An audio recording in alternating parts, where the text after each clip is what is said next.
Yeah. Where are you going to go test on an actual street? I don't know. I thought about the street behind me. I mean, trust me, don't get me wrong. When I first brought this blue car out, we were going to go test it back here. We done mapped it out and everything. We were going to do it during the daytime, just, you know what I'm saying, go back there, burn it out. Yeah, go Saturday morning or something. And yeah, exactly, and kind of dry hop it and just make sure it kind of hooked or ran out of time. And next thing you know, we're at Baytown for your race, and we went back to the back, trying to go and drop it on the asphalt back there. Oh, no. I got a cop pulls up on that deal. You can't do that back here. Ooh. Do what? Do what? We think we were going to do something. Yeah, we had water and everything poured. And, oh, no way. oh, yeah.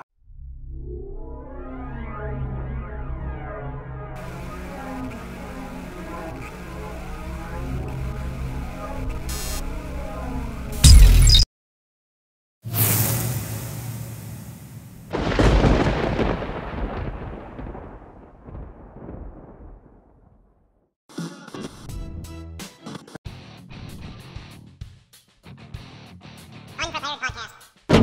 Are you ready? All right, so this is how we start off the Unprepared podcast, right? Like this. I already cracked my hook. Yeah. You were taking too long. I know, right? Sit here with Frankie, the Madman Taylor, in his shop, Taylor Automotive in Dickinson, Texas. Got some of your hardware up here on the wall behind us. Some of the cool stuff, Arabian Drag Race League right here. And then you have from Australia, PDRA stuff, ADRL. I mean, you know, I go to a lot of people's... PDRL somewhere. Yeah. Go to a lot of people's houses and whatnot and interview, and sometimes when they interview, they got Wally's and NHRA, and you got like all the cool statues from all the other places. Yeah. I never got a Wally from NHRA. I run it up at a race in Baton Rouge, Louisiana back in the day, but I've never received a NHRA Wally. So was it a Pro Mod class? Yeah, Pro Mod Classic. The AMS series that we used to run. Okay. AMS Pro Mod class. Yeah. So that was kind of the beginnings of the Pro Mod days, or what? The beginnings of the Pro Mod days in NHRA. Yeah. Yeah, we were not one of the first, but we were like when the second year of it happening, we were actually invited to quite a few of them. In the third year, I think we were invited to all of them. Oh, that's cool. Well, what year was that? Early 90s, late 90s? No, early 2000s. Oh, okay. I think probably 2000-ish, 99. Did you think that was what was going to be? It was going to be what it is today back then. Yeah, we kept hoping for how we get to the next level and actually, you know, be on the main stage like they are in the NHRA. Yeah. But I thought maybe the money would come with it and kind of the fame and the sponsorship and it. Yeah, but nothing ever really. You know what I'm saying? I mean, all them guys over there right now are pretty much.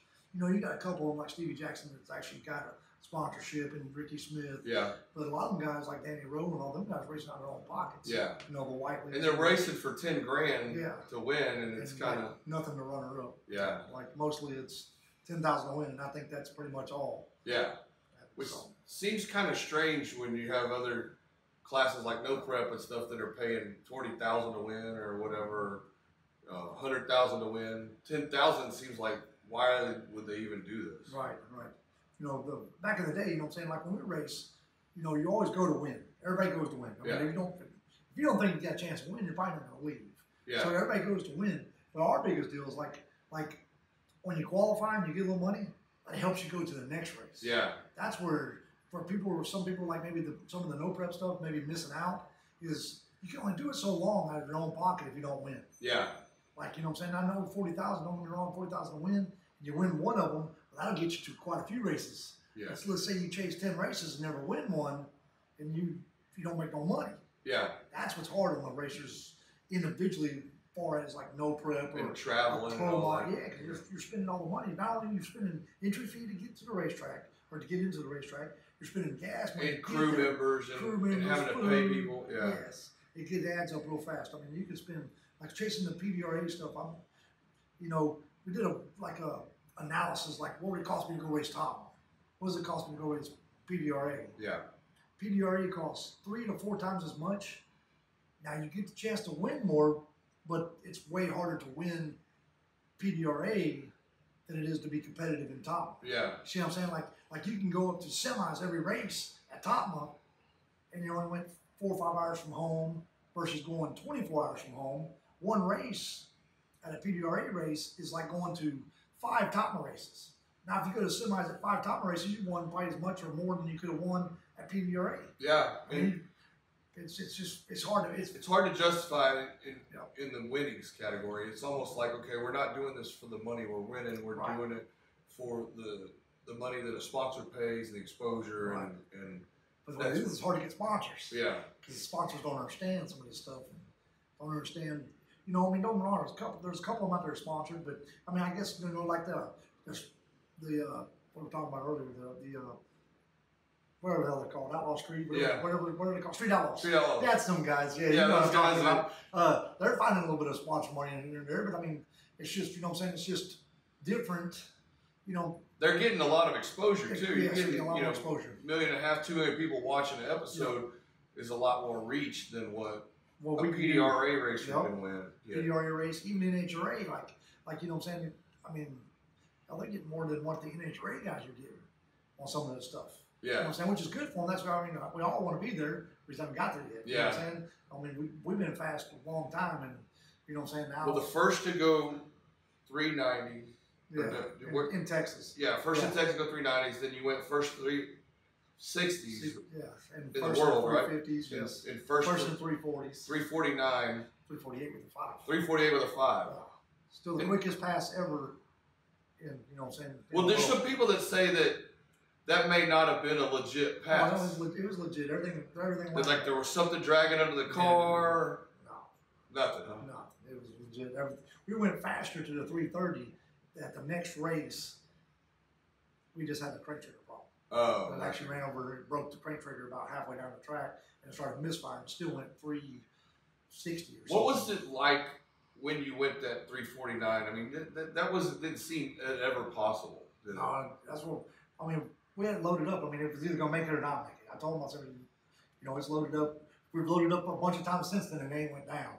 We just got lucky. We got the right wheel speed. Whenever we let go of the button, we had 4,400 at a second wheel speed. I mean, the thing was getting it, and you know what I'm saying. It was running.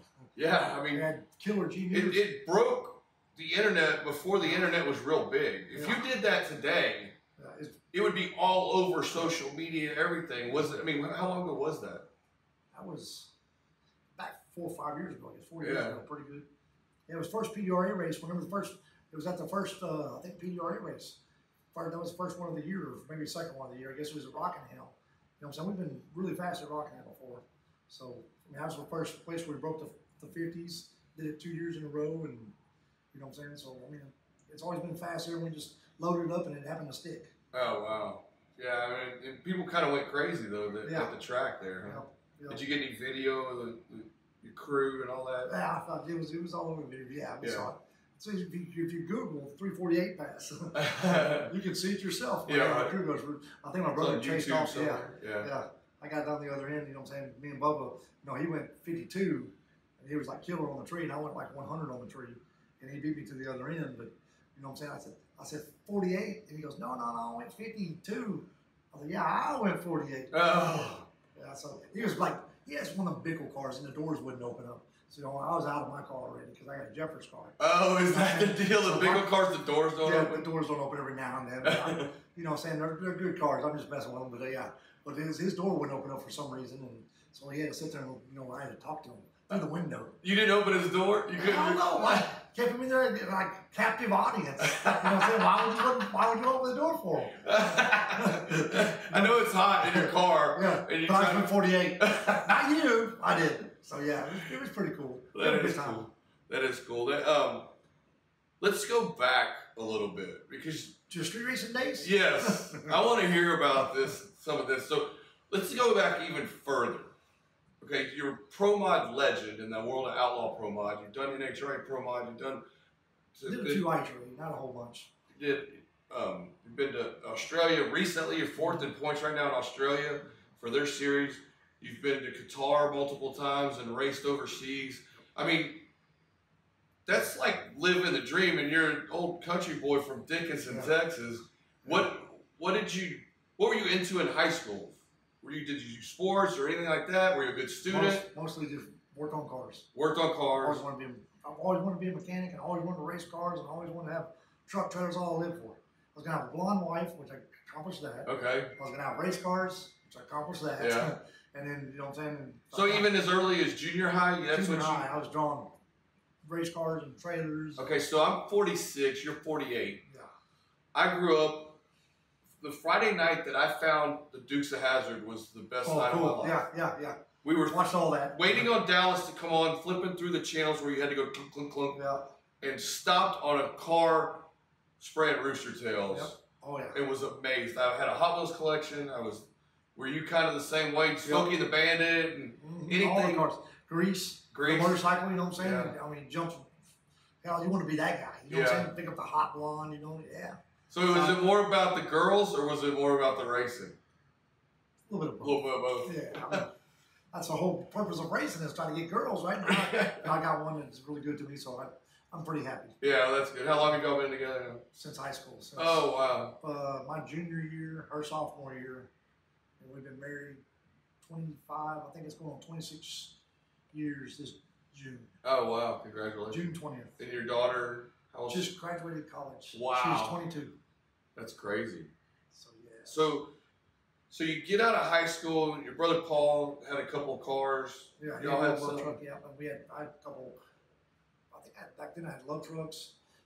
And, you know, Fabian Bell, you know, he's one of the guy you had on last weekend. He actually won the first one that actually helped me build my love truck the first time. He built it, yeah. Wow. He built a 2-chassis truck, man. That thing made bank. Did you jump into a 2-chassis truck on the street, or did you build? It was I had a 4x4 for a pinion snuffer. It was a Dana 60 up on the back of the thing. It had leaf springs. It was narrow tubbed, 1432s, and for the, you know, slap bars.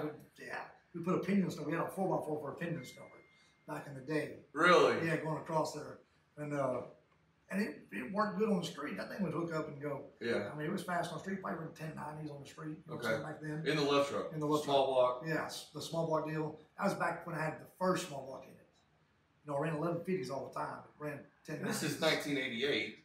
Yeah, back then 88, 89. I graduated 89, so it's probably 90s, 91-ish. Okay. And then, you know, Fabian, I was building a 70-bottle Camaro. I bought a fiberglass body car, and it needed chassis, so I brought him. Fabian come over to look at it about building a chassis for it. He goes, man, let's do this to this truck.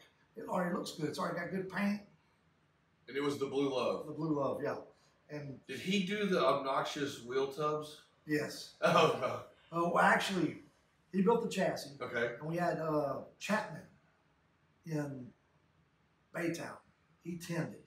Okay. And he did the floor, the firewall, and he did the bed, the flat bed cover with the bumps in the deal for. They wasn't that bad. I've seen them worse. But it was different for something you would see on the street. Right, and then it would hold a big tire, but we usually ran the 1432s or 33 16s or something like that. Yeah, it was fast. It never really 60-footed good. Back in the day, it ran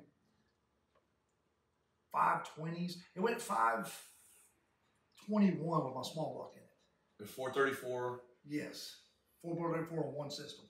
And it went, I think, 521. Who built the motors back then? Village. Oh, Brandon Pez. Yeah. Was over there. Village race cars. Village racing. Yeah, race cars and race engines. And Brandon Pez actually was, we and him, we stayed up all night long building motors. We had, one time to make a race, we had, because the 434's already got pretty good compression. Yeah. With flat tops. You know what I'm saying? 13, 14 to 1. We had one dome piston in there. Yeah. What was that all about? Well, we didn't have no pistons. And there was a hollow dome piston, so you couldn't knock the dome off of it. Yeah. It was one of the lightweight deals, you know what I'm saying? And it fit the motor.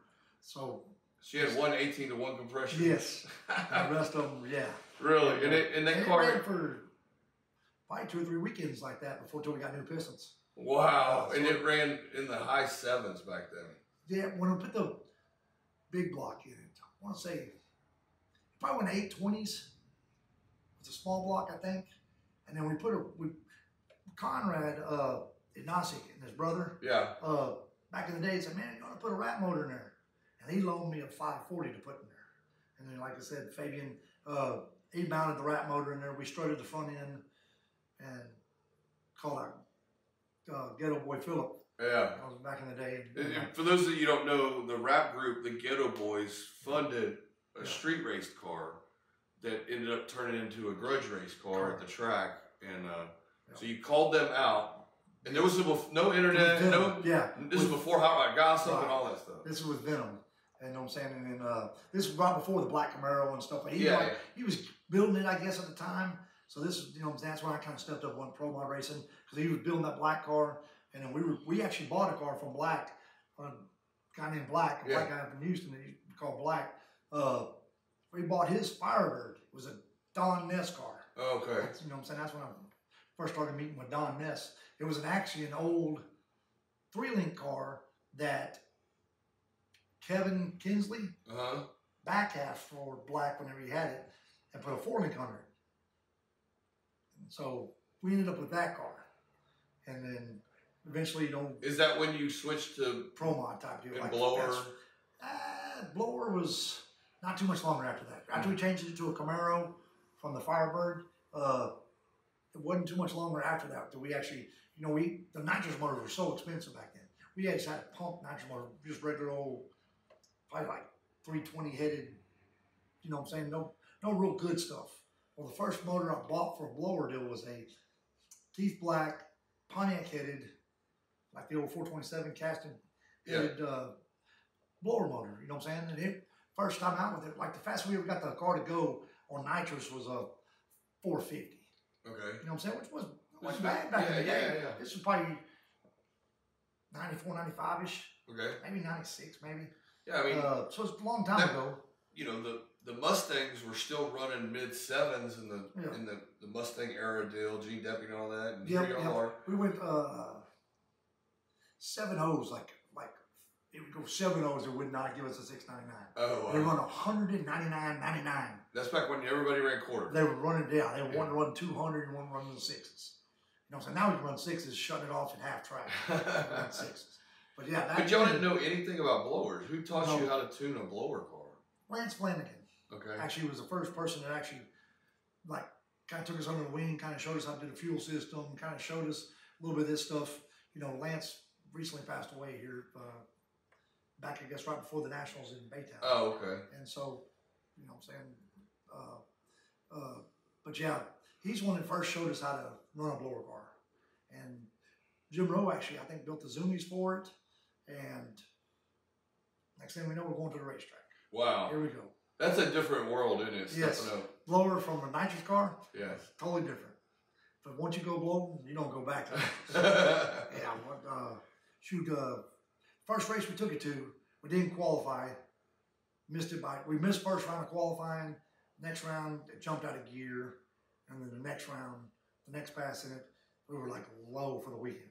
Low for the race. Okay. You know what I'm saying? The first time out, taking out the first time out. Yeah, like it was fast. Like wow. Was this quick 8 stuff or?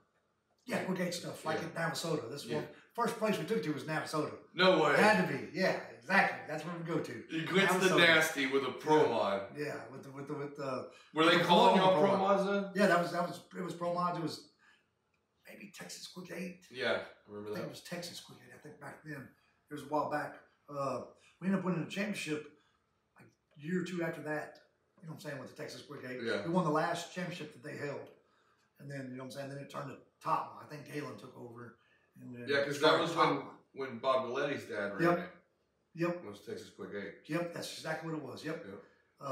And you were supposed to, we were mad because we were supposed to get in, you get free entry for the, you know what I'm saying, whatever if you win the championship. $100, you get $100 off. You don't have to pay to enter. Of course, new organization, new deal, but yeah, there wasn't no money back then. I used to pay for Galen's entry. You used to pay Galen. Yeah, because it was like $50 or $100 or something back then, and I used to pay for his day because I knew, you know what I'm saying, that hell, he's putting this thing on for us. Yeah. You know what I'm saying? So I mean, it was pretty cool. I was, man, I'll just pay for your entry fee. That way you don't have to worry about it. Oh, that's you know what I'm saying? Me and Galen used to be tight. We were like, yeah, 2 peas in a pod. So it was fun. When y'all were 2 of the only guys running blower. Right. This is actually before you had the blower. Oh, was it? Actually, I drove my blower car at Nasty. I went to the final. I was racing Satterwhite, his cousin. Yeah. And I borrowed his Chevelle to run the final. My rear end was split in the back. Oh. It busted the rear end out of the car. I was going to make a pass in it. They said, go over and ask. So the first time I made a pass in Galen's car, it proceeded to go whatever it did out there, about, you know what I'm saying, probably 180, whatever it was. 450. 450s, 180, 178 or something like that. I had low ET with my car, top speed with my car, and I had second top speed with Galen's car. Oh, wow. Yeah, and I lost the satellite, a little bit of a whole shot. They let you borrow a car in the middle of the event. Yeah, for the final round.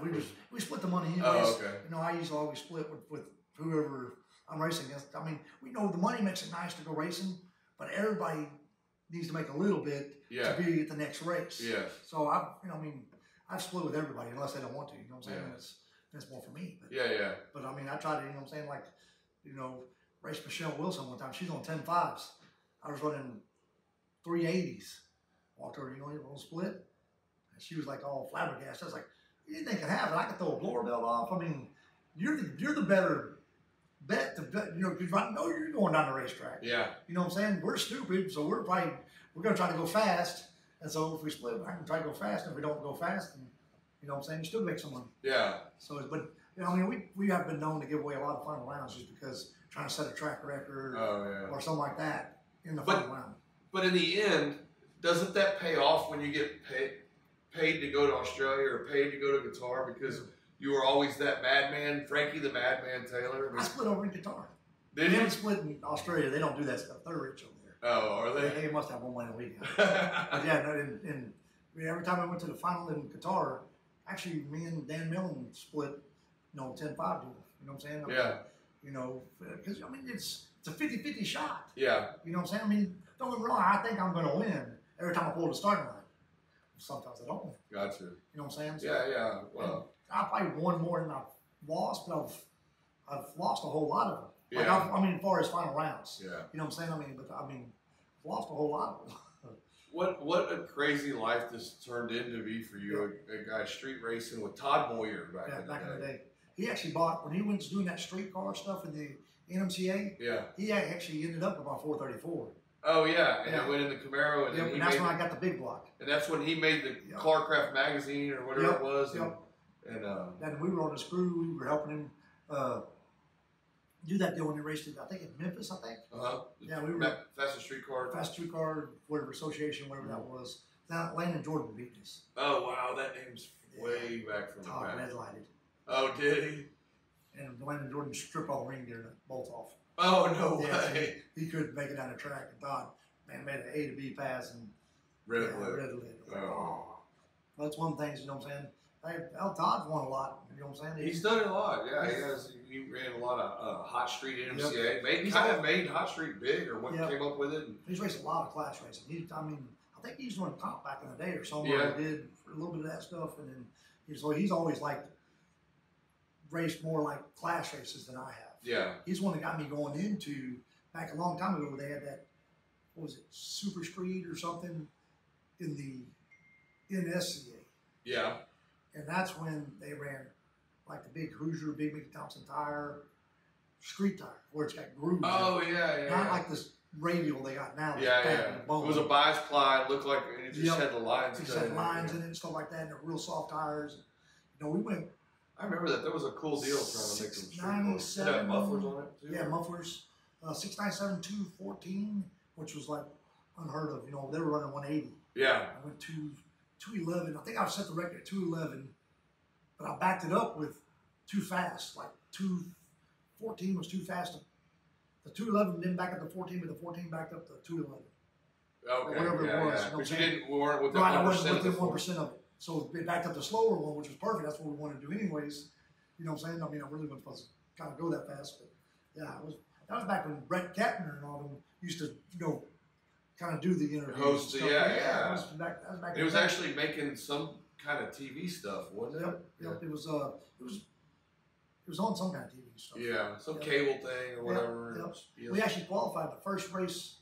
We went to IHRA, the Nationals up at Belrose.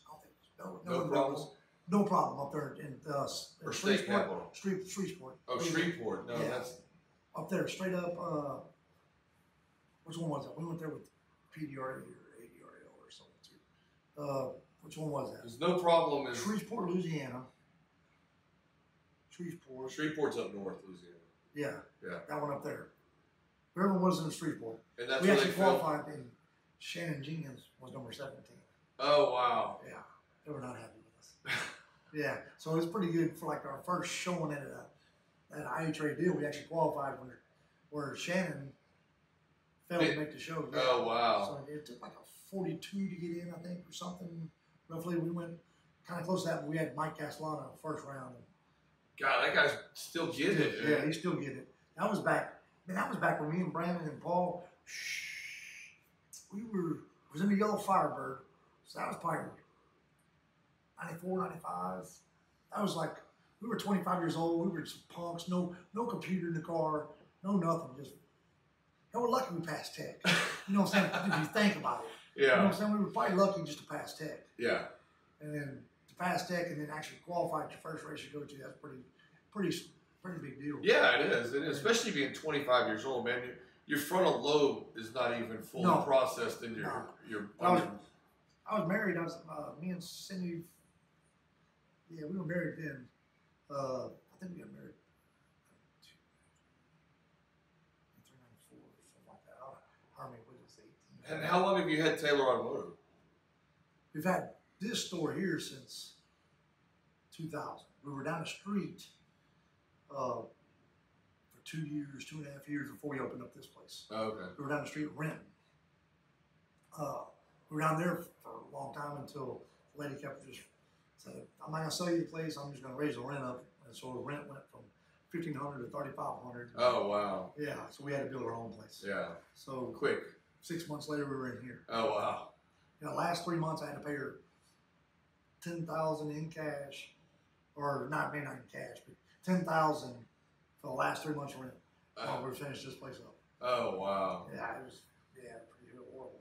But I had to pay them up front for the 3 months, $10,000. Oh, wow. Now it wasn't like I paid her $10,000, you know what I'm saying, over 3 months. Yeah. You had to pay her $10,000 to stay for 3 more months, or I had to close down. And then, you know, when you're closed down, then people forget about you, and then next thing you know, you start all over again. And they go find somebody else they trust and you know, do an automotive repair. You can't close down. We've actually been doing this for, I tell you, Emily was a baby. She was 2, so I had to be like 97. Probably roughly around 97-ish. Wow. When we did that, I guess. So what did you do before you owned your own shop? I worked for other garages around here. I worked at Bizzoni's, and I worked at, well, it's not there no more, over in Friendswood. It used to be Friendswood Auto Clinic. Okay. Worked over there. Worked at, like I said, Bizzoni's. Yeah. Worked over Chuck Bizzoni over there. Just never wrenching worked for on Todd. cars. Yeah, wrenching on cars. Never worked for Todd. Just worked at a whole bunch of different places. Usually 6 months to a year. You know how they go. And then, I gotta find greener grass. You know what I'm saying? Yeah. Yeah. I was one of them guys too. It's a lot better being your own boss than. I don't know. We're up here. It's 9 o'clock on a Thursday, trying to get ready for redemption. Yeah. So I didn't get the chance to work on the race car during the week like we should have. So you jumped off. So you've done all this cool shit with ProMod and all this cool stuff, and now you're like, come to Lone Star Resurrection, and you brought this car that was Kitty Hubbard, the car Kitty Hubbard drove, White Long owned it. And he set a record with it. You bought it to flip, really, didn't you? Mm-hmm. You kind of bought it to fix it and get it running right, and sell it. And then we ended up wrecking it. And that screwed us. Because now we got too much money into it. You know, we sold like the motor out of it. James Schaefer, I think, ended up buying the motor. Yeah. He's got his black car that he bought from Paul Brandt. Yeah. And then it's like girls in high school. You all just keep trading them around. Share them. There you go. Take this one for a little while. And then So that was a 481X? Yeah, that was a 481X. I tried to keep everything the same. So I was like, if I can sell this one, that'd give me enough money to pay the car off. So I paid Benji some off on the car. Yeah. So we, you know what I'm saying, so we have more partners in it. And Benji's been your sponsor for how many years now? It's probably going on 8 or 9 or something like that. He's been real good to you guys. Yeah, I met Benji back when I was 21. When I worked at Bizzoni's. Probably 21-ish. Yeah, 20. Wow. 20, I couldn't buy beer. Oh. Yeah, You it had was a Snap-on? 21 to buy beer, and You get the Snap-on dealer to buy your beer? no, I could walk on a bike. I thought I was old enough, but Oh. I can't. Oh, gotcha. So I was 20 years old, and I remember I couldn't buy beer. They used to always send me to get beer. Oh. And they never called me, so it was all good. That's fun. But yeah, so that's when I met Benji back then. That's been. He was driving a Snap-on truck? Yeah, that's how he started. He's got like 5 or 6 of them, I think. Yeah. Yeah, he's been doing it for a long time. Yeah, my uncle Warner McBride has been with Snap-on for 30 years, and he knows it very well. Oh yeah, so he's been almost 30 years. I mean, I bet you he was only probably a year or two in the business, probably when I met him. Oh wow! You know what I'm saying? I was out of high school, and then I went to UTI for a year. And Bazoni was the first job pretty much got after. So you went to UTI and got your certificates to be a mechanic and all that stuff. And yeah. But that gets you jobs back in the day. You know? Yeah, so it was pretty good. So, you know what I'm saying? Like I said, I worked for Bazoni for a year, and then I went to a dealership. Thought, you know what I'm saying? They're making, oh, you can come over here, you make all kind of money. So my dumb ass went to a dealership. Oh. That didn't last very long.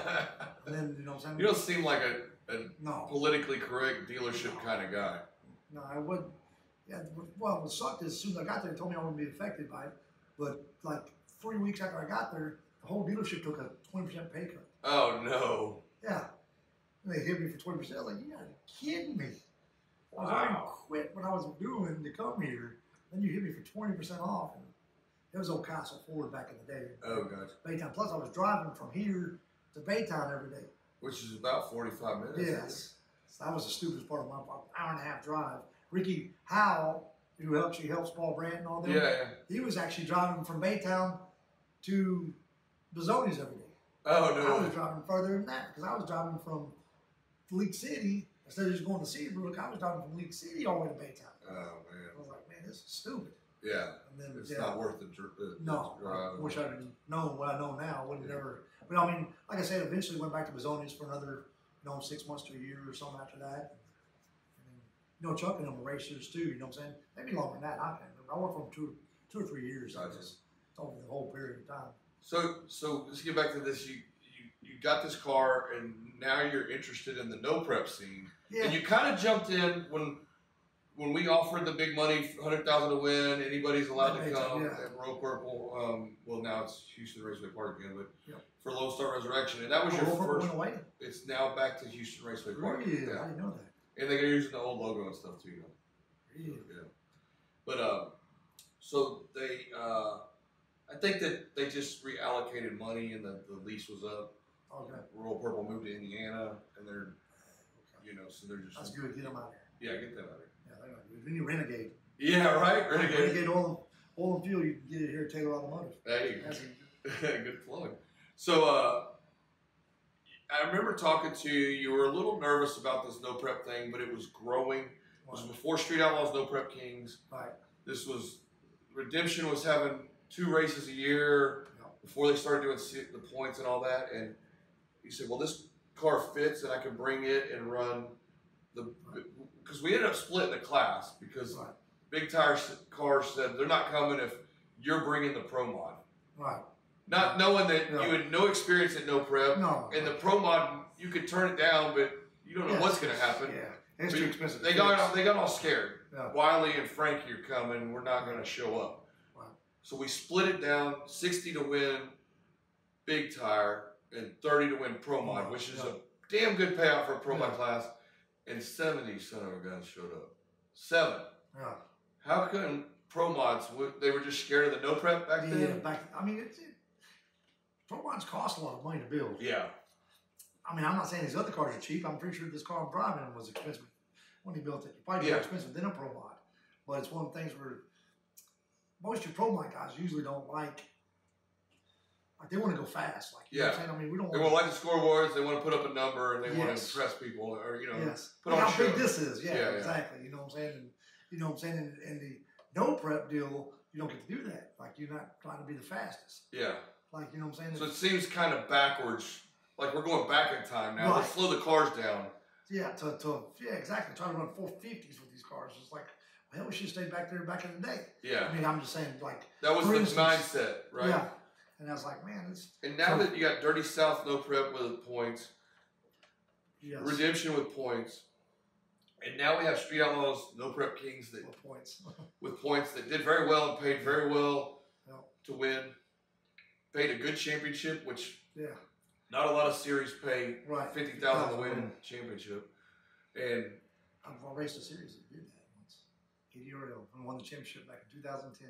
and it paid 50 grand to win. Did you get paid? Yeah. Oh, Got paid. you didn't have to go to PRI and No, present Kenny a driver's never owed license? me no money. He's always been good to me. You know what I'm saying? I mean, shoot, I probably owe him money if anything else. Oh, You know what wow. I'm saying? So like, I mean, I've heard he owes quite a few people. I mean, I think they got most of that. I think most of it got handled. Most of it got handled. I said, but I mean, he was always good to me. I mean, nothing bad against him. You know what I'm saying? I mean, Well, he always you tried to bring promote- asses, you put asses Yes. in the seats. That's what I'm saying. So that's what I mean, now we're racing, like when we go to PDRA race, I mean, there's on a good day, there's 5,000 people there. Okay. There was 45,000 people there when we raced for ADRL. Was that when they were giving away the tickets for Tickets. free? Right. But they had charged National to get Guard. They had National Guard that was covering the tickets. Yeah. You know what I'm saying? And then they charged to get in, which 45,000 people there. They were making so much money concession. And they charged, I think, $10 a To car. park. To just bring 50 people in your car if you wanted to. If you could. Yeah. You know what I'm saying? And park the car down the street and then bring in. Even at $20 a car. Yeah, even at $20 a car. I mean, I mean, don't get me wrong. It's better if you could charge, like if you could charge every person to come in $15, $20. That's cool. That's good. And everything's good. You know what I'm saying? But it kind of gives them a little bit more. You know, hey, if we go here for free, well, we can afford to buy a couple of hamburgers and a hot dog and a couple of beers or something like that, or a couple of drinks.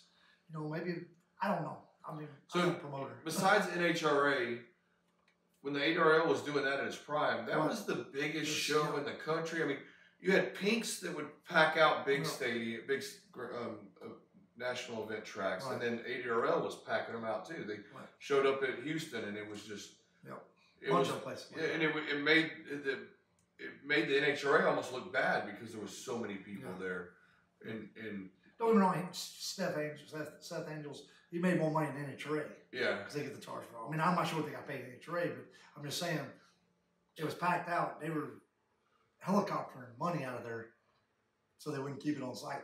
At the ADRL? At the ADRL. Wow. From beer, think about how much they sold out of everything. Yeah. You know, in NHRA, they probably bring a whole lot to NHRA. Yeah. So they, you know what I mean? But it was a big deal. It was a big deal. And now there's a possibility that season 2 for Street Outlaws No Prep Kings, That's looking pretty good. Pretty positive that that's going to happen. We're probably a couple of days away from an announcement. Yeah. And they're talking possibility of bigger venues, and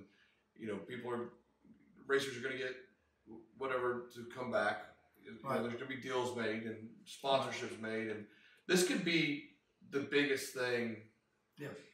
That in drag racing, period. If they can go and pack all like Bandamere they're talking about doing, or Dallas or Texas or whatever, and it could be bigger than what the NHRA crowd looks like. Not that it's just different. It's different, yeah. NHRA is still going to do their thing, but this Top Fuel and Funny Cars and it's always be that show. Yeah, that's gonna be there's enough interest out there to support both. Right. Yeah, exactly. There's enough interest to support two pro monsters. Just nobody's showing up at either one of them right now. Yeah. That's what's bad. I mean, we got a whole bunch of people that do quit this. You know what I'm saying? I mean, it costs a lot of money to chase pro mod the right way. Yeah. Like if you chase PDRA, you're gonna spend 150 on the minimum side. Like, you know what I'm saying? Like. Yeah, people have spent in the multi-millions to just compete and stay at the top level. Right. Like it's expensive to run over there. Yeah. If you want to win. I mean, if you want to go there and just show up, I mean, so you drag 2,400 miles, or not 2,400 miles, 2,400 round trip. Yeah. $1 a mile, pretty much. I mean, gas is a little cheaper now, so, but you still got to pay for the rig, the insurance, the food, the crew. If you give the crew anything, if you give them a little bit, and you know what I'm saying, the food that they eat, and and then going through the gates, you know what I'm saying, $400 to enter, and then $400 if you want to test, and $200 for juniors. So I pay $1,000 when we went through the gate. Yeah. You know what I'm saying? Because if you don't test with them, then you're behind. Yeah. And so I'm there for a long time. I wasn't testing with them, but you know what I'm saying. You were a little ahead, so you get you get behind because now instead of unloading with a 365 or 368, they unload with 358s and stuff because they just tested 3 passes yesterday, went 65, 62, 58, and then they come back and they put a 58 on board. Yeah. And you're 3 rounds behind, or 3 passes behind. So it makes it hard if you don't test with them. Yeah. I don't think there should ever be testing at the racetrack. You know what I'm saying? I think you should just 3 shots, the baddest ones will figure it out. Yeah, but then all those promoters wouldn't make that money for charging for testing. And that's what the whole deal is. Style. $400 to test. I mean, and there's no payout on that. Yeah. So you get $400 when they test. You know, there's a payout whenever they charge the $400 to enter. You know what I'm saying? You got to pay the $10,000 that is to win. Well, testing, you know what I'm saying? $400 and you don't get it back. So you kind of are now changing your thought process of, you know, all this testing and qualifying, all this, and then no prep is you show up and you're off the trailer Friday. May get 1 test hit on Friday. You get then a grudge race, as they call it, and then you get to make your hit and try to go rounds the next day. Yep. It saves money. It does save money. It's cheaper. Unless you tear stuff up. As long as you drive kind of with common sense and don't try to drive over your head doing the no prep stuff, I think, you know, like I say, I wrecked mine the first time we took it out. Yeah. But it was my fault. Like I thought, you know, I can say what car it was, but I thought he was going to wreck and take me with him, and I jammed on the brakes and couldn't find the parachutes. Oh. I upset the car when I hit the brakes, and I was like, man, I know better to do that. That's why I don't ever usually hit the brakes. I usually throw my chutes out, you know what I'm saying, and then coast and then come out and stop. And if I remember correctly, the black car went out first round, didn't it? No, it went to the, I lost to EJ. Oh, you lost to EJ, that's right. Was in the semis. Semis, okay, yeah. Yep, it was semis. But so then it I wasn't. led a long way to that race. Huh? I led a long way to that race. You led a long way? Yeah, I was ahead to about 400 feet. And the car was just moving around a little bit more than I'm used to. And I done wrecked 1 car, so it's kind of those things where you don't want to come out here and wreck I don't want to it wreck up another 2. You know what I'm saying? So, you know what I'm saying? EJ beat me, so he drove around me on the other end. So you know, his car was a little heavier than mine. Mine was a little lighter than his back then. And so it moves around a lot more. And it's more darty when they're lighter. Oh, gotcha. Like you know, so sometimes the weight that may not hurt a no prep car. Are you crazy? I mean, I think they all should weigh about 2,700 to 2,900 pounds. You know what I'm saying? I mean, because basically what it is, the no prep car. Even the nicer guys, though? Maybe. You know, they got big inch motors. You know what they have for a motor wide. I mean, they got 903s. Yeah, they got the big Sunny Hemi deal, which I know he's heavy. Yeah. You know what I'm saying? The 55. You know what I'm talking about. you know what I'm saying? He's already heavy, so it don't matter. But I'm saying some of them guys, you know, with the big motor, like you said, the Blue Probe had 782 in there. Yeah. You know what I'm saying? I mean, hell, I got a little 500-inch motor in my car. See what I'm saying? I mean, 500-inch motor versus, you know. But you also have a screw blower. Does that equal it out? I don't know. Does a screw blower equal, you know what I'm saying? 4 kits and 903. I think See, I think it's pretty. If he's 2,400, that's pretty close to being equal. If I'm what? 2,700? See, I agree there. Yeah. If I'm 29, I'm like, they make me a heavy. Birdman gets to weigh 2,700. Twin turbo. Baddest man on the car. You know what I'm saying? On prep, no prep. Yeah. Right? He said he got more horsepower than anybody out there. Right? Yeah. You heard it on TV. Yeah, I heard it. I recorded it. If he said it on Street Outlaws, it's true. He said it. And that's what I'm saying. If it's said on Street Outlaws, it's true. I mean, I even think Chuck, like with that little white Mustang, hell, he weighs like 1,800 pounds. and hell, he's got twin turbo 500-inch small block. 600, I heard that on TV too. Probably not 600, 5, you know what I'm saying, 480, 500, that's a big motor. Yeah. Right? No, it's a 23-degree headed motor. He ain't that big. I know. I used to have, like I said, I used to have a small block, you know what I'm saying, on just one system. Yeah, he's probably 450 cubic inches or somewhere. He's bigger than what I was back in the day. Yeah. I was 434, but that was back when 434, that was the biggest you could really go. Yeah. Was back in the day. You know what I'm saying? I mean, it ran good. Go like Ron Rhodes and go 500-inch small block. Yeah. You know so this would be the cool thing would be to get invited to this Street Outlaws No Prep Kings too. Oh yeah. You could actually run the black car in the outlaw class if you wanted to. Well, they got an outlaw class typically on Friday nights. They did last season. Usually I probably run the blue car. The blue car is more set up for no prep. The black car, you know what I'm saying? We're trying to make out pretty soon to that extreme raceway up there, Clyde and Gage track up there. Save it for Midwest Pro Mods yeah, I'm supposed to. We've just been so busy to start the season off with going to Australia, building motors. You know what I'm saying? I've had to build a few motors for people. And then, you know, I just got my crank in for my motor for the black car. Yeah. And it's sitting all back there in pieces. I got to put it together and, you know what I'm saying? And we're still trying to put the blower together for the blue car. And then I got to build the transmission tonight before we're going to get done. Yeah. So we can put it in there so we can go to Redemption tomorrow. So what do you think about the Redemption series?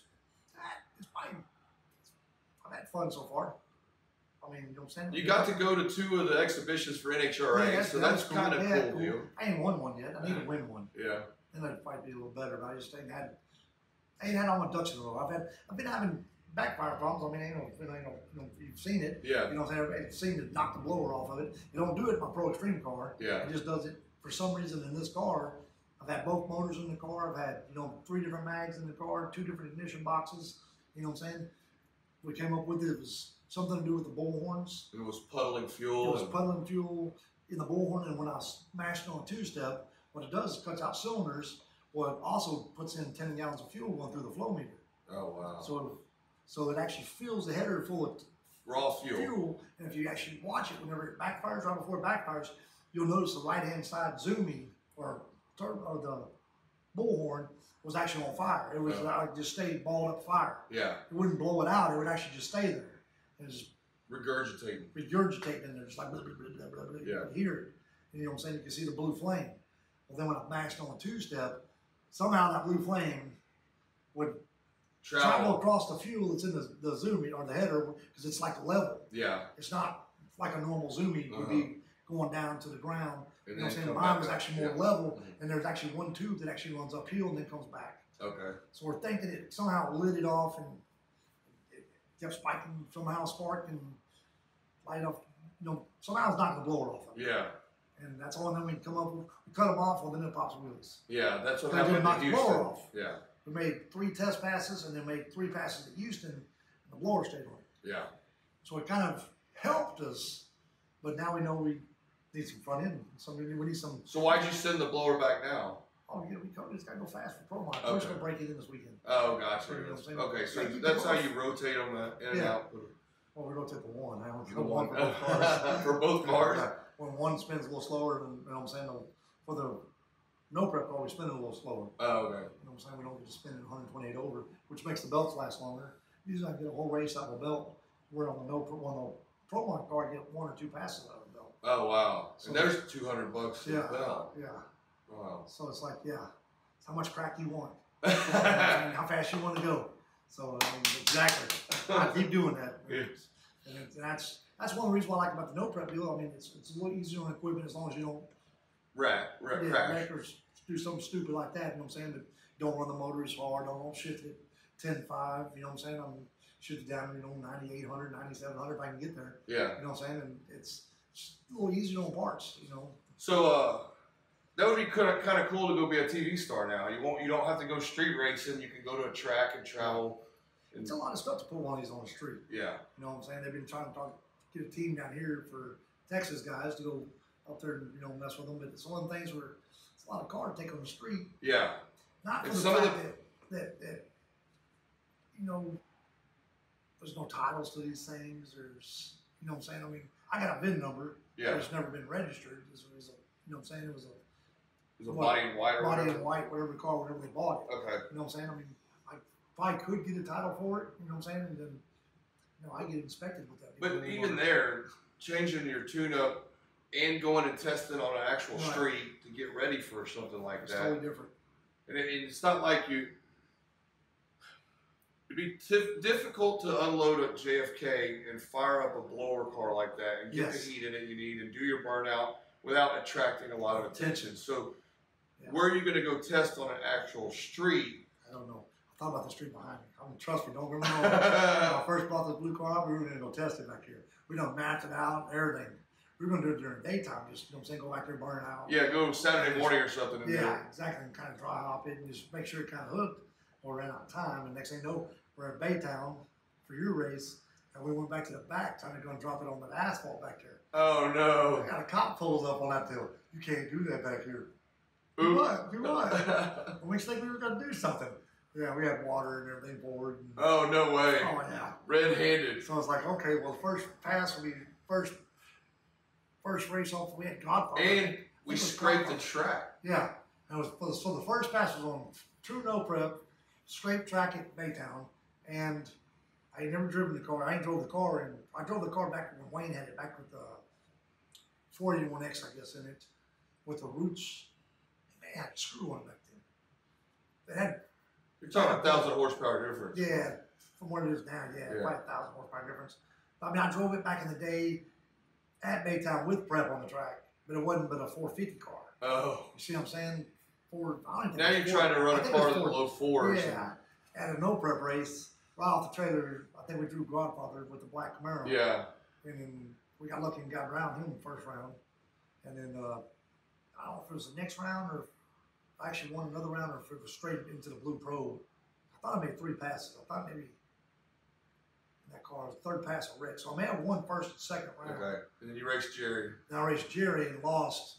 He's good on the tree. And, and we just wasn't set up yet for it. But I mean, no excuses or anything like that. But then I thought he was going to pile it up. And so I jammed on the brakes like an idiot. And you know what I'm saying? That's what I told him. I mean, wasn't the track. I mean, my car went straight down the track and it was fine. Everything was good until the shutdown area. And then I thought he was wrecking. So yeah, it's my fault. I jammed on the brakes, and so we fixed it. And you might have been in your own head a little bit, being that no prep and no. First time out, you know what I'm saying? No prep, and you know, I'm out of my. Cause like I said, I've always wanted to go as fast as we can. Yeah. You know what I'm saying? You're out of your element. Now this is like, man, we want to slow it down and kind of make sure we go down. You know what I'm saying? That's what we used to do back when Topman was running in the sun. You know what I'm saying? You got, okay, well, first pass, we got to kind of just go down. Yeah. Reminds you of old Nasty there. Remember Nasty? Navasota, if you can go 4-5-0, anything, first round of qualifying, and you stay in the show for second round, look out first round. Because we qualified with a 501. Bobby Booth qualified number 1 in the second round. He took my parking spot. Did I tell you that? No, he took your parking spot. Yeah. And it's where you got to stay all night long. You can't get out. Right there by the fence. He took my parking spot. He took my parking spot. I had him first round. Pretty much I was number 8. He was number 1. First round. Yeah, whatever lane you want, Bobby, just let me know. 421 on his ass. Oh, no shit. Yes. Because Navasota always, the track, you know, I think he used, somehow, I think 421 at Navasota. Navasota. It's stupid fast. Yeah. I think I'm 418 or 417 back then. Yeah. You know what I'm saying? Maybe later that night. But yeah. A guardrail track. Yeah. We wasn't that smart back then. Shit, I took the love truck there the first time. It had poles up. It didn't even have guardrails. It had posts. It had posts up with no guardrails. They were doing the guardrails. Oh my God. I made a pass on motor and it was loose and it was like, oh, that was scary. So then we came back and sprayed it and then straight down the track. It worked better on the spray than it does on motor. Planted tire. Yeah, planted tire. And you know, on motor it was like real loose and real happy and you know what I'm saying? But yeah, on the spray it ran good. So yeah, we sprayed it and it was a lot better. But then you know, the next couple of weeks he had all the guardrails up. It was a lot safer. Wow. But yeah, I've done some stupid things. I've raced at a track where in the center, instead of having foam blocks, it had light fixtures. I want to say that was maybe what's down there in the valley, like Edinburgh. Edinburgh, and they still got it like that. No, foam blocks on. But yeah, back in the day, I want to say it was set on top of a concrete block, and it had the fixture on top of that. There was a concrete square block with a light fixture. And that's how they told the timing system works. Yes, and shot over to the side. Have you seen the drag strips with the grass in the middle between the 2 lanes? Somewhere there's a drag strip that has grass between the 2 lanes. Between the 2 lanes. No, I've crossed a couple of drag strips, like Cedar Creek and some stuff like that. Oh wow! Yeah, made a pass first time with the new steering. We ended up having with the big headers on it on the small block. We had to put one of those twisty steering deals. Okay, the flex. Yeah, the flex. The flex. Not the joint. The U joint wouldn't fit. You had to do that flex, where it was like 6 inches or 8 inches of flex joint. Oh wow! And it felt funny. Yeah. It went right. It went towards center line. I drove it to the other end. You know what I'm saying? Because it wasn't that fast back then. But I mean, you know what I'm saying? And so I was afraid to turn the steering wheel. I was like, I'm nervous of this joint. I don't know how it's going to react. Yeah. That's pretty sketchy. Yeah, pretty sketchy stuff we done. I made a pass at Sealy one time in the, which car was it? I think it was a Firebird. The Firebird. We couldn't get brakes. We were last in the stage lanes. And like if you pumped it like 3 or 4 times, you had a little bit just to hold you in the beams. So you're just hoping the chute would Shoots, and that was pretty much it. So I ran it out to about half track, hung the chutes out, and shut it off. I think we were still like number 1 or 2 qualifier, and we kept bleeding the brakes. We were working on them. They're solid. We couldn't get the damn thing to bleed, and we were bleeding and bleeding and bleeding.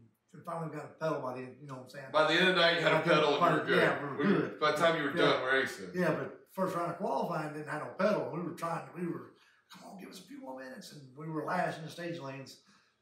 They didn't have a pedal. I had to stage the car.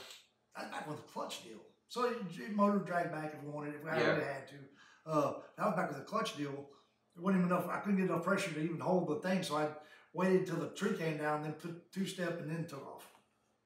You waited till the tree came just for qualifying? Just qualifying. Yeah. So all you had to do is get time, just so you'll be qualified. You know what I'm saying? That way, you know, if you got a good enough time, then you have to make second qualifying. So we bled it all through second qualifying. And, I remember in 2009, we were doing the show, the Thunder Road show from Erica Ender's pits, and you had a crawfish boil that weekend. Yep. And I remember you telling Al, the pro mod racer, that the guy from Bahrain or whatever that drives Khalid, yeah. If you looked at, you told him straight up, if I showed you my G-force data, you would sell your clutches for 10 cents on the dollar. Yeah. And that was when the automatics first started. First started coming out. Yeah, that's one of the first things I get them. Yeah, and that what a change. Now almost all of the Pro Mod Class and NHRAs automatic. Is automatics. Yeah. I think the only person out there. Well, Ricky did a clutch first 2 rounds of qualifying at Baytown, and then he put his automatic back in. Oh, did he really? Yeah, Ricky Smith. He that's pretty good when you can take a clutch out and put your automatic right back in and still make good passes. Yeah. You know, so why did he do that? He thinks the clutch is faster, but he says he's quicker with the far as leaving the starting line. Oh. Stuff like more consistent with the automatic. Yeah, that makes sense. And so he's still trying to convince himself that the automatic is, I guess, faster. That proved it enough to him. Oh wow. Yeah. It must be pretty close then. If yeah, like I said, like you got to think whenever. Back in the day, back when we first started running 60s, you know, Scruggs done been a 65 with a clutch. You know what I'm saying? We put our automatic in and we went 65. And then we went 65s all the time, where he went like 165. Oh, okay. And we started running 65s, and then they started running 65s, and then we started running 62s, and then, you know, they started running 64s, and then we started running 59s, and then, yeah, so we were, you know, back in the day when Billy was helping us, we were, you know, getting close to 400 or 500s about faster than the field was. Oh, wow. Back in the day, you know what I'm saying? Virginia, Josh and I sticked up to a 64, and I think we went 62. And we were both pretty even on, you know what I'm saying, on the tree, or 60, man went 63. We were like, it was like a tie, but he won. Oh. Like, you know what I'm saying? I mean, like, I was probably 50 on the tree. Yeah. You know, ran 62, and he was probably went 63, you know what I'm saying, and was 29, you know what I'm saying? So it was a tight race. He got yeah. So what was it like racing in Qatar? Did women come watch the race too? No, mostly just guys did. Some girls were there.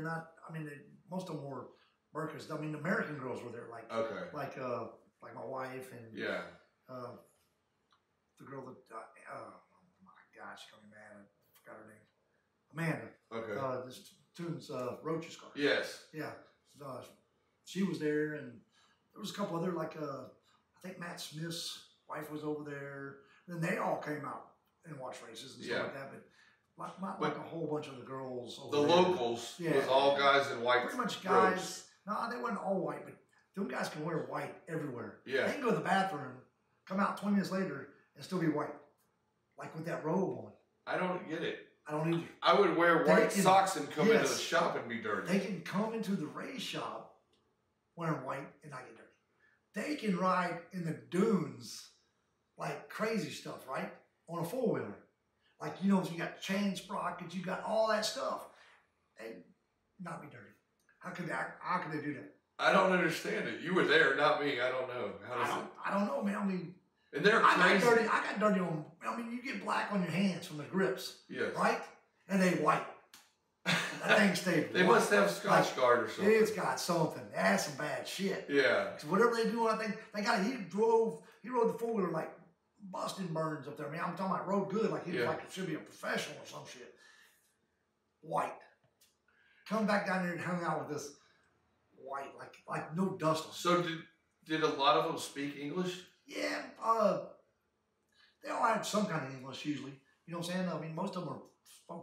Were they big fans, or they yeah, just... they liked it. Like the ones that actually come out and hung out in the garages and stuff, they all liked it. You could tell they were excited. So that place has a facility kind of like MIR, where the road race course, where you can rent your shop there at the track, right? Right. Our shop we actually had two of them. We had one for the 10.5 right next door, and then one for Pro Extreme car. Now, when we raced both of them, we put them both in one garage. Okay. So the garage is big enough for two cars. You know what I'm saying? And we broke air conditioned and lifts and all that kind of stuff, or no? Ours wasn't. It wasn't? No, we had a fan. Oh. We were poor white people. But it's 125 degrees. No, we were there in the winter. Oh. There in winter, you know what I'm saying? So it was nice all the time, like high of maybe 80 at the most. Oh, I don't really? think it was that hot. Yeah. Like low, like most time when we raced, man, air was good. It was fast. It was dry. You race at night, maybe? Yeah, mostly nighttime. 1 or 2 passes during daytime for qualifying. What'd you do about sand? Was sand bad at the track? When they got a dust storm, they had to wash the track. But I mean, they kept the track up good. I mean, I think it was one of the twins was over there. Maybe both the first year, and I think one was there in the second year. And they kept the track killer. The track was like stupid good all the time. Oh wow, that's cool. Yeah, like you could run it all the way up to the guardrail and stay in it. Oh wow. Like a motorcycle guy rode it up the guardrail and then rode it back down. He rode on the wall? Yes. I think they sprayed the wall. Come on now. I swear to God. He was wrecking. Yeah. But he drove up the wall and came back down. And drove off. Or didn't wreck. He never finished the wreck. Never finished the wreck. He's a quitter. Dude, that was, and they've already replayed it, 5 or 6 times. Like, man, I know I just saw that. And you watched it on the videotape again. I watched it on the video. Like, I don't know if it was like big as Winston Vision, but they had a big jumbo thing. Big jumbo thing. You know what I'm saying? And but I'm telling you, he kept going. He finally shut it off, and it drove up the wall and back off. I think he came back and made more races. No way. Those people are crazy. I've seen the videos of them riding 2 wheels on a on car. Cars. And hanging out the windows and shit. Whatever they are, they're really balanced. Yes. They do it in their, like, not in cars that normally you drive. Like, you'll rent a car and go do it. Really? Yes. And he'll take his Rolls Royce and do it in it. It's up on 2 wheels. So that had to have been like the coolest thing you ever. Did they took you out there and see that stuff? Once or twice. I didn't see and they have like these 2,000 horsepower sand buggies. Yeah, the LS motors with twin turbos. Bad bitches. Yeah. Tires this wide with paddles on them. Yeah. Like they had to throw roofs. These weren't your normal small dune buggies. These were big dune buggies. So you were telling me, here we are drinking some adult sodas. Yeah. Did they have? You couldn't just drink or everywhere over there. No, you couldn't drink over there. You couldn't. You couldn't. You had to stay in the shop, in your race shop, preferably with the doors down, if you had to drink over there. So did y'all just not bother, or did y'all do? We drank. You drank? Yeah, we probably had the biggest stash over there. We had it at the house. We had. Did you have it shipped over? No. You get in with the locals. No. You get some. And then we didn't drink ours all the time. Like we'd go out because there's nothing to do over there, but go to like clubs. That's all you did. Yeah. You know what I'm saying? So you kind of went. After the clubs you could drink. Yeah, clubs you could drink $30 a beer. $30 a beer. Yeah. So I guess it was probably 10 US. Oh. It was $33 their money, and theirs, I think it was 3.14. It's almost like pi.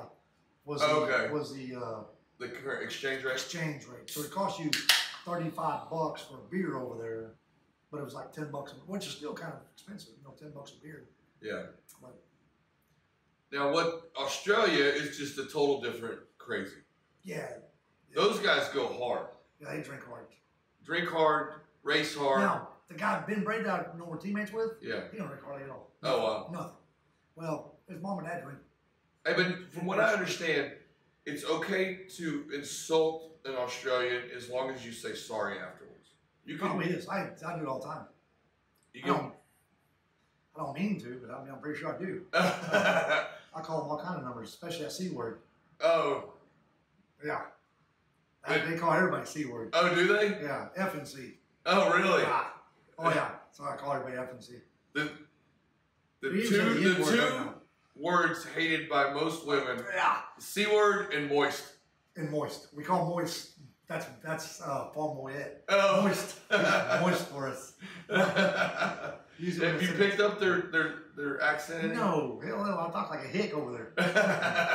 But yeah, they say, I like listening to them talk. They got such a funny accent. That's what they tell us. That's what they tell you. Yeah. And And it's like like Ben's Braid's daughter. I just like listening to them talk. They talk so funny. It's like we talk funny. yeah, and we're here listening to, Yeah. like in y'all's accent. Yeah. Y'all keep saying Yeah. stuff. It's like talking to Jerry Bird. Yeah. You like just like listening to hear him talk, or Yeah. Petey Smallblock. You hear the. Yep. I mean, we're from Houston, but we may have a little bit of a Texas drawl, but Yeah. I would say that a good 80% of the United States has a similar Yeah. tone in their voice ours. like us. Like us. Clear and concise. And then you You have got your New Yorkers, they're a little the different. Brooklyns. Yeah, they're a little different. You got your Louisianans. I'm not sure what the hell happened to them. I don't know. They talk funny. I mean, there's different dialects in Louisiana. Yeah. What I've learned, there's different. Oh, yeah. Like you have Like in you- China, they have 25 different dialects. Really? In Louisiana, there's about 24. Like people in Fort Worth, they talk the same as we do. Yeah. People in Denver sound like us. Yeah, they do. People in California similar. Similar, yeah. Canadians, they're a little different. Yeah. But the Louisiana, yeah, They're different. It's fun though. Yeah, it's like they, I don't know, they're right between everything. The people in Alabama and all them, they talk a little funny, but not near as bad. Yeah, Mississippi Louisiana. gets pretty country, but Yeah. go have a conversation with Pat Busey and then Yeah. come back and see. You get those Jersey guys, Yeah. they just go, Mhm. they go hard in the paint. Yeah. So, well, that's cool, man. Well, I appreciate you taking the time. I know we got to get back. I'm going to go out there and help if I can handle Button the car up? Yeah, I'll help button the car up and I'll set the tune and put it. Put Just it give me the computer and I'll set you straight for Give me redemption. a Birdman tune-up so I can go fast out here. Yes. That's Well, what I need. So did you talk to Birdman about no prep? Because I know he Yeah. talked about how he had to learn a little bit on how to drive on the big end, Right, coming from grudge prep track events, right. and how to when you have to pedal and stuff, how to do that, and how to. It's not as much of a whack sometimes. There's just a little bit. You have to just be more Finesse. conscious, a little more finesse. Yeah. Did you going into no prep? Did you consult with him about that? Y'all are pretty good Talked to him friends. quite a bit. Yeah, we're buddies.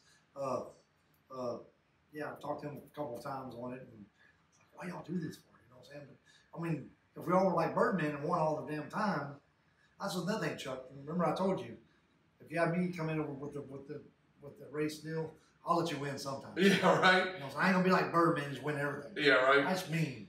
You know what I'm That's saying? just mean spirited. That's mean spirited. You gotta let everybody win a little bit. You know what Yeah. I'm saying?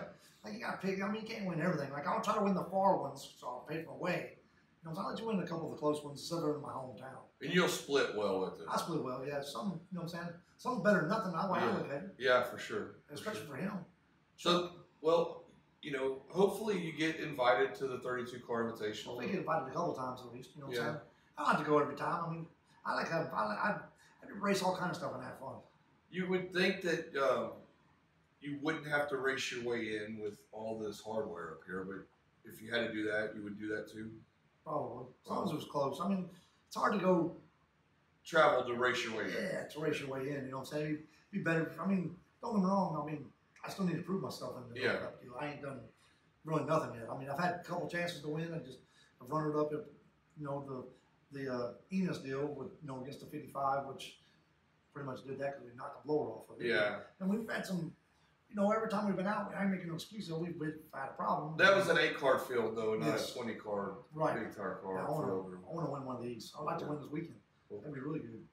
You have to take out Jerry Bird. He's going to be a heavy hitter. Barry Nicholson's got his car running good. He's got it running good. Yeah. There's a lot of, but Birdman's not going to be there. There's going to be some guys that aren't there. I think he broke a rod or something. He's trying to get his new motor ready to go, which he needed to retire the other one. Yeah. Fix it maybe for a backup and build his new one. Yeah. He's got a nice piece then. I mean, I hope they stack some weight on him by then. I'm Yeah. just joking. They take some weight off me. Yeah, right. Why they do that for? They should. I mean, I should be light like the other guys. I don't know. I don't make the rules. I just announce the races. I know. So Who's the heaviest car out there? Weight-wise. I mean, as far as by the rules. by the rules, Yeah. Who's the heaviest car out there? it's y'all. Yeah. Yeah. That's crazy. I ain't won a race yet. But you're Frankie the Madman Taylor. You have the Frankie. So you got Birdman. Okay. He's Is he won more everything. if he's more famous than you? Yeah, he's dominating everything in no prep. He's way more famous than no prep was, right? Yeah. Like, you know what I'm saying? Got Birdman, right? Yeah. 2,700 pounds. You got Frankie. Who's Frankie? Who's this Frankie dude, right? 2,900 pounds. Well, she hates blowers. I know she does. Well, the thing is if you had the blower and it was the brand name was I know started with a Pro-Charger. P. If and it was it was mounted on the Pro-Charger front. or Vortec or I can do three of those. Yeah. I get to weigh cheap lighter than I am now. It's just that she doesn't like the hat sticking out through the roof. So I'm gonna give you three of those. I want to put 2 twin turbos, I'll screw her up and put one Pro-Charger on the front of it. I'm looking for a deal, like, you know what I'm saying? Whoever wants to get on that deal. Put 2 twin turbos and a Pro-Charger and hook it all up together so I'll have a little bit of hit on the hit and then a lot more down track. That would be pretty sick. You know what? It'd be a lot of weight up front. I probably don't have to weigh shit. The car would weigh 2,500 pounds. But it would weigh 38 with all those turbos and blow. Yeah, it would be heavy, but yeah, I like the way the zoom. I like the way exhaust is when a blower deal. It's a lot louder. It's more fun. Yeah. It's a lot louder at the start. And it's pretty simple running a mechanical Yeah, fuel mechanical injection. fuel injection deal. It's, I mean, me and my brother ain't real smart. I don't know if you noticed this or not. You're smart enough to go 349, 48. So, you gotta look. You know, but I mean, it ain't like we did 148. We've been a bunch of 50s and 52s, Yeah. 51s. You know what I'm saying? We've been fast a whole bunch of times. Yeah. It's just we hadn't put the 48 back on the board. But I mean, I think Leggett's been 149. Our boy Brandon Snyder's only been like 249, 9s, 49. He went 48.6, which he's got the record with that. Yeah. He backed it up with, you know what I'm saying? I mean, and Scruggs only been 3 or 4 of them. Well, this is a good time for being in either no prep and pro mod. Right. With West Bucks got the World Series of Pro Mod. The new So we need an invite to that deal. yeah. They should slow my blower down some. Make me weigh 2,500 or something like that. Because I mean, I really take some more blower off of it than add a bunch of weight to my car. But He's kind of going in HRA rules. I know. But look at the MCA rules. Yeah. Is that not a competitive? They're not as fast as what an HRR is. They're what 92 over or 100 over, whatever they are. Yeah. I don't know. You know what I'm saying? 2,700 pounds or something. I don't know. So let's go through this. You have like the World Series of Pro Mod, which is the biggest paying Pro Mod race. Right. You got to mention that. You have the Midwest Pro Mods. That was pretty decent. He's doing pretty good. PDRA, NMCRA, and TOPMA. Yep. Then they have the New extreme deal, the Ironman. the Ironman with IHRA. It's a 4-race series where they Yep. get an Ironman in a I jacket. think, and then you got the West Coast guys got a Pro Mod Association. yep. And you build some motors for some guys out Yeah, there. Jay. And actually, we're going there next weekend to California to race with him. I think Sonoma. Sonoma. I think so. I think it's Saturday, Sunday race. I think it's what I Okay. heard. Not Saturday. We're not going to Saturday. It was Sunday, Monday race. I guess Memorial Day is next Monday. Yeah. And then so going over there for that. And then we come back, we'll go to Australia. After that, I think I get to go to maybe the extreme one for the Ironman. You know what I'm In saying? So, June. in June. And then Yeah, May will be over with. May's going to be over with here shortly, yeah. What is today? The 13th already? 15th? Yeah. 17th. Today's 17th already of May. Got 13 more days in May or whatever it is. It seems like 2018 season just started and we're deep into silly season now. And I ain't made a pass yet in my pro mod all year. Wow. You know that's probably a record. I mean, I ain't raced that thing since. But when you're getting paid to go race somebody else's junk in Australia, you can't really complain. No, it's good. They give me good women over there. Yeah. You know what I'm saying? So it's good. I mean, we're not as competitive as we want to be, but we're dealing with a whole lot of different stuff that we're not used to. Okay. Like they got the quick drives and they got, the Lincos and stuff like that. We're used to that, but we're not used to the quick drives. And the quick drives, they make a lot more pressure. And so everything we know about our deal does not work over there. Oh, okay. And what's the quick drive? Explain that to the people. That's just basically a different type of drive for the converter drive. Mm-hmm. And they make the Bruno, they make the Linko drive, and they make a quick drive. And then I guess Tudor's got the tie drive. The tie drive and the Bruno, they're kind of, a little close. One's billet, one's magnesium, and then the quick drive is, who's that? B&J, I guess, made that. And it makes a whole lot more pump pressure, which pump pressure makes the converter work more efficient, which when your converter works more efficient, you should be able to go faster. But when it's so efficient, it wants to rattle the tires and do stuff like that. It's a little bit more, it's like having too much clutch. Yeah. See what I'm saying? Like having too much bass and you can't, we're just not right there yet with it. We're getting close. And we went 75, 70 with the 3 this last race we went to at 255. So, I mean, over there, 60s is fast, 4, 5, 60s. We haven't been there yet. And then 260 is fast. Okay. So, within 5 miles an hour of 260. Yeah. And we're within a tenth of the baddest cars over there. They put the mile an hour up in kilometers? Yeah, 400 almost 20 kilometers. Yeah. That's weird to see this. Yeah, then it shows, so it shows, I guess, ET, then mile in kilometers first, speed in kilometers, and then it shows speed in miles per hour. Oh, okay. Yeah. So, it's, like I say, it's a lot of fun over there. We have a good time. I mean, we, you know what I'm saying, get to hang out with good people, and, Billy Stockman's over there. We get to hang out with him. Yeah. We get to him some. That guy is a genius. Yeah. We taught him everything he knows. Everything he knows. Everything he knows. You know what I'm saying? We taught him that. You know what I'm saying? He's a real good notes taker, and he does take a lot of notes, and I think he has a photographic memory. Yeah, he's really smart. When it comes to that kind of stuff. So Jeremy and Paul are in here now, and they're like, "Okay, this is enough of this shit. Y'all guys got to get done with this." I just want to know where my transmission is. We don't built the blowers, put it on, everything's hooked up. We're waiting on the transmission. We just want the world to know what Frankie does while we're out there working on the car. This is what he does. This is the first. I've been back there building Jay's motor for the last week, pretty much. Because you can't ever get to it. Yeah, every time I turn around, I'm over there holding their hands. Oh, gotcha. Is that what it is? Yeah. Well, I appreciate you taking the time. Clarify whose hands you're holding. Well, man, I appreciate you taking the time. The Unprepared podcast was just that, where we come in and we just don't really have any notes and we just let it go at it. And it's been fun. It was a lot of fun. And I hope people get an inside view of what your life has been and how it came up and now where you could be headed. And that's the whole point of it, is just to get to know the racers a little bit better. And it'll be good. I appreciate it. I always say they can follow me on Facebook. That's my daughter. Well, you can follow you on Facebook, and your daughter will update. My daughter will update for them. You know what I'm saying? A lot of people think they're talking to me. When you're big time, you have to have a social media personal assistant or something, whatever that she is. She don't do nothing like far as that. But she just updates your Facebook. She updates my Facebook. That's because she's the only one who knows how to smart enough to work it. It's 2018. Mixing a smartphone. What? Mixing a smartphone. I got a smartphone. It's way smarter than I am. I can't use it. It's way smarter. I can call somebody. Look at call somebody. Do you know they got an app that's called Facebook that you just click on in your phone and it opens right up? I don't have a Facebook app. Just go to your app store. It's free. I know, but I'm telling you, on my phone. Is it a flip phone? I know Jeff Kaiser still uses a flip phone. Does he? I would still have a flip phone. A lot of people would, because their days get obstructed by... Here's all my, whatchamacallits, icons. They got a calculator. You can see this. This is the extent of Frankie's app. It's one page. When you scroll over it, he's got a calculator and a jegs. That's my apps. You know what I'm saying? The calculator and the jegs on those date. And I got pictures. If you add Facebook app. It says mail. I'm not sure. Did I get mail there? Yeah. It's never had a number, so I'll have to check.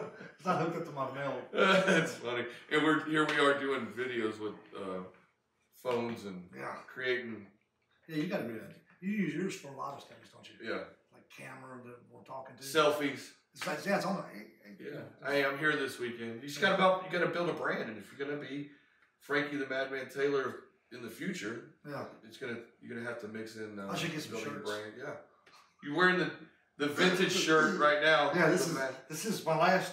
This is our last updated shirt, except for the ones we got in Australia. We got new ones. You need to come out with these again. Or just that same logo, that same look, and just go vintage, and that will be the new deal. Retro racer shirts. Yeah. That'd be pretty That's cool. what we need. Yep. Do something like that. I think it's a brilliant idea. They might go back to my old rap. Oh, that would be cool. That was the Retro coolest Frankie. rap. With the big eyeballs. Yeah. With the guy on the front. Yeah. Biting through a chain. You go back on, you'll get on TV with that for sure. Yeah, it's a lot better than this black car I got now. They don't need to go. That's something's going to get on TV. I know. It don't run from the cops either. It don't run nothing. Yeah. We ain't got it to run, period, in the last year and a half. But we think we figured out a problem. Okay, well, good. We'll know when we take it out there and bust Steve Wiley's ass. Oh, okay. Yeah, So that's our, you know what I'm saying, our man objective with that car now is just to beat Steve. you got to shut him down because he goes a Oh, bunch of 360s and it's going to his head. Really bad. His head is swollen. Yes. Huh? I don't even know if he's going to Redemption. No, he's not. He's going to your. He's going there. Okay. Extreme. It's going to be a lot of fun. Which maybe Cindy. But yeah, he heard I was coming, I guess, to Redemption. So he decided to go. I don't know. If my Pro Mod was closer, we'd probably go to Extreme too. My Pro Mod is just the block sitting back over to Frank's still in the box. Oh, okay. And the car is sitting at the other shop with pretty bad. That much dust on it. I don't know. I think it's dustier here than it is over there. The blue car looks way worse than Yeah, the black car don't look as bad. Oh. Actually, black car, but it's sitting there on. All the 4 tires are up, so that's good. That's good news. We got zoomies for it. So, All right, dude. Well, hey, I'll let you get back to it. So you go build transmissions. So you go race this just one weekend. transmission, not to build transmissions. Okay. One One transmission. Go build your transmission so you can go race. Transmission I don't want to be car. the reason you don't make it to Shannon's race. Oh, think of the trouble you'll get into. Yes. All right. Dude. Hey, thanks a lot. Thanks Thank for the you for time. having us. Hey, no problem. We can do this again because I got more stories. Okay, yeah, absolutely. We'll go for episode 2 of Frankie the Madman Taylor in a few months.